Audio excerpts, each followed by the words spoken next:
Welcome to Man Does Tech, where I solve the problems you didn't even know you had. You begin by opening Settings and navigating to Apps. This is where Android catalogs installed packages.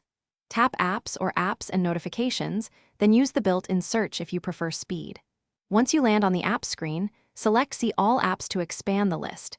This shows user and system apps by default. Make sure to check the three-dot menu for Sort and Show System options because they control what appears. Now you're ready to refine the view and access app details. Once you have the full list, focus on filtering and sorting to find what you need.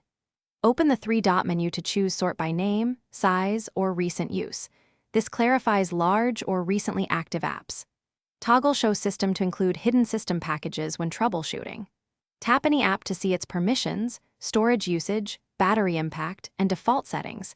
These details explain behavior and allow you to clear cache, force stop, or change defaults. This is where adjustments actually take. Finish by cross-checking the Play Store and the app drawer to confirm installed apps.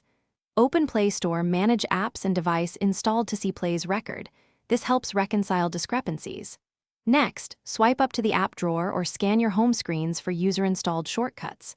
If apps still don't appear, restart the device, and if needed, clear Settings app cache or data to rebuild listings. Troubleshooting tip: reboot first, then clear cache. That resolves most display issues.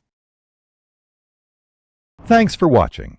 If you found this helpful, don't forget to like and subscribe.